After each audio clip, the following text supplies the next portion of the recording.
How you doing today? My name is Ryan Eastep, and I want to talk about drugs and the influence they have on people's life, and where it begins, where it takes you, and then ultimately what it takes to stay sober if you've experienced becoming a drug addict and go walking through it.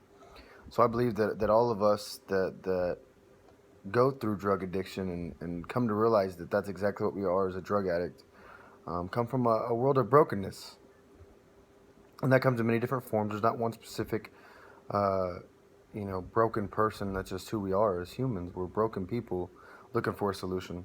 And for me, for so long, I looked to drugs and alcohol as a solution. I came from a lifestyle of no parents. Mom was gone at 11. Dad was never there.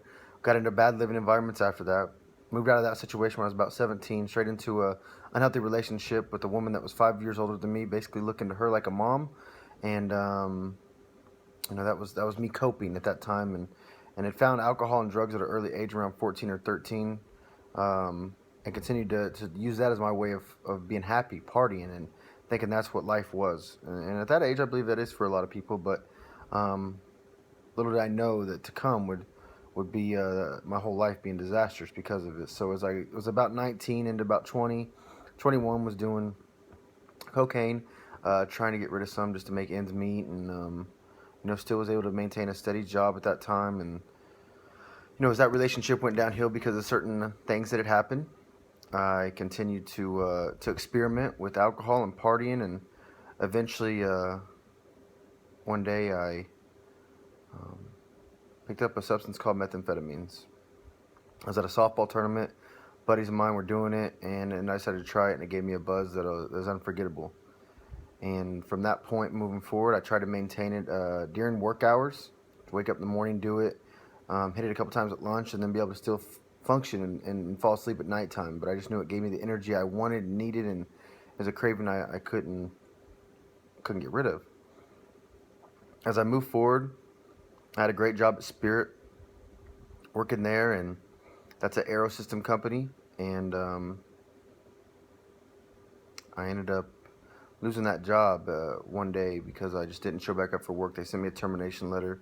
I was able to collect unemployment and never have to go back to work. And from that moment moving forward, that was about 2 years into my addiction, I realized that there was a problem.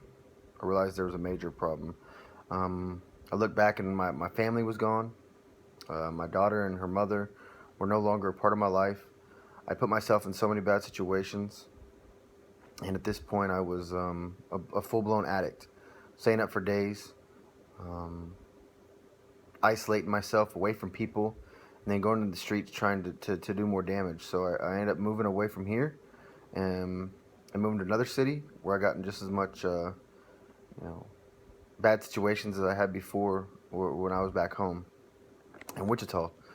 So I stayed in Kansas City for a couple years. And ended up finally coming back home trying to deal with my problems. But at that point, I'd already had a wreckage of my past with criminal charges, traffic violations, and just not dealing with my life. I remember I was coming back home, and by this point, I'd already started finding a solution to wanting to be sober, and that was Jesus Christ for me. And I turned my life at that point in the middle of my addiction over to him, and told him I wanted to die or or or or change, one of the two. I knew I didn't want to go to prison, and I believe those were the only three options, were death, prison, and change for me. And it was August of 2014 when I put down a dope pipe for the very first time after 5 years of being blown into my addiction. And I was only able to do that through the power of Jesus Christ, and be led into knowing that I had to put that drug down, or death was my option.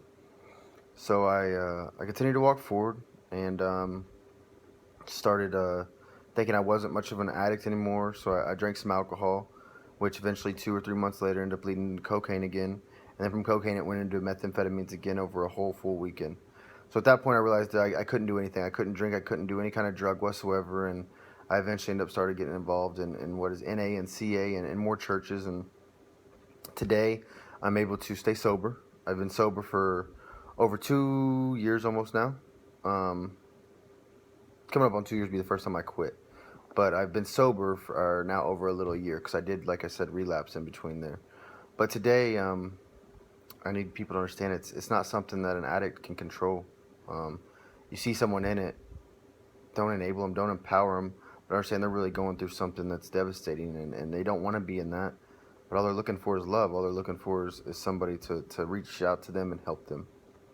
And today, that's what my job is. I do ministry. I give back. I enable and empower, and I'm opening a business that allows addicts, ex-addicts, and ex-prisoners to get jobs and where no one else would hire them. And today, I just have a heart for the broken, the lost, and those that are suffering from addiction and who've basically ruined their lives by being in that addiction. So today, just to let you know that it is possible to stop from any drug, from any source, to the power of God. And I just hope you all have a good day. Thank you for your time, and look forward to talking with you again.